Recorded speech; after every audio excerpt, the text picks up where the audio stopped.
Hi, I'm Steven the Pet Man from Big Apple Pet Supply. Today I have the Exo Terra lighting line, fluorescent lighting. What's great about this product is it's UVB at a very peak performance. The thing I also want to talk to you about is that this differs very much from something like a mercury vapor bulb, which incorporates both lighting and heating in one bulb. This type of bulb, linear fluorescence, long fluorescence, and something like compact bulbs, these just produce the light along with, in Exo Terra's case, the UVB. So there are many different options when you're using a bulb like this. You can use it in a screened glass terrarium, you can use it in wood enclosures. It really doesn't matter what type of enclosure you're using it for. What does matter is whether you are putting it on a screen or whether you are doing it open air, because the UV amounts will vary, and we're going to go over what those UV levels are. So basically what I want to do is walk you through some of the ways that you might use this and what type 10.0s we'll go over. So you could use this for bearded dragons, you can use this for chameleons, you can use this for skinks. I mean, you pretty much can use this for any type of lizard that needs UVB, especially desert species. Those are the ones that most need UVB, but there are others as well. Snakes, not so much. There's some theories and other people think that you could use UV lighting with them, but in general, that's not necessary. It is necessary for most species of lizards. So, let me go through compacts first, and compact bulbs are simple. They don't require any kind of special fixture. They basically are a bulb that is a coiled bulb in this brand, and they can go into a regular fixture. This might get a little bright, but basically how this works, I'm going to shut this for a second so you can see the bulb. This bulb is a coil bulb. It's a 26-watt coil bulb by Exo Terra, and we're going to check out the UV on this. And basically, we want to know what the UV is, the microwatts of UVB. And that's more important than saying 10.0 or 5.0, because different brands, 10.0 means different things. What it means is it's 10% of the total output of the bulb is UVB.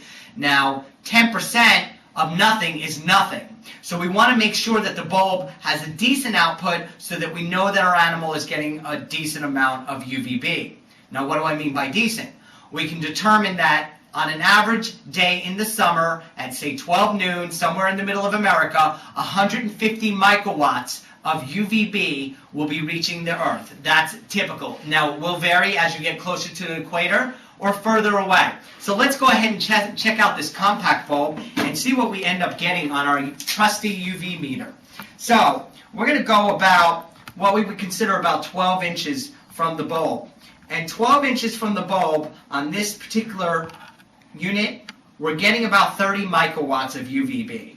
So that's enough UVB for a reptile that doesn't need a substantial amount of UV. I'd rather see for bearded dragons and such a larger amount of UVB. As you get closer, so we'll try it again as we get closer. Now, if we went only, say, 5 or 6 inches from this, now we're into 70 microwatts or 75 microwatts. So as you get closer to the bulb, there's more microwatts. So if your bearded dragon is relatively close to this compact 10.0, it's going to get enough UV.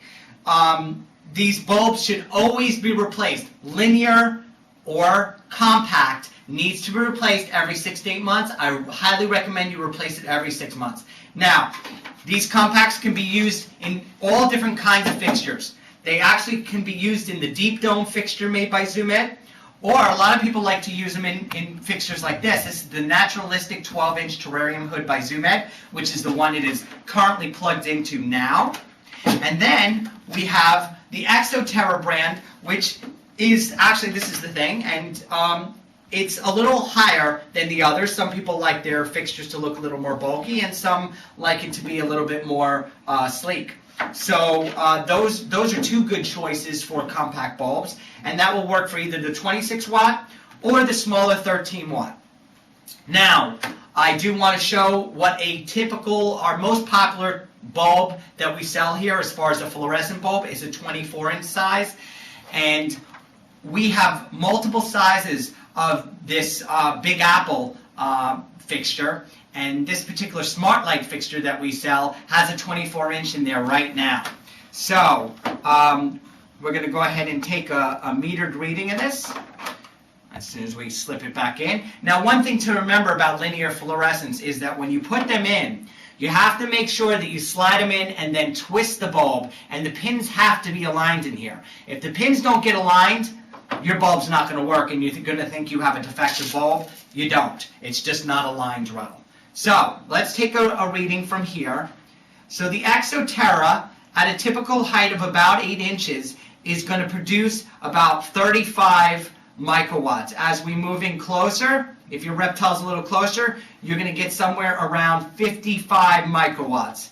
As you move further and further from this bulb, you end up with about 20 microwatts. Now, that's something, but not quite as strong as we like to see for bearded dragons. So just keep in mind that the Exo Terra bulb puts out a little less UV, so it's certainly good for a multitude of species, but if you're doing a bearded dragon, you want them to have the ability to get close to the bulb within, say, 6 inches.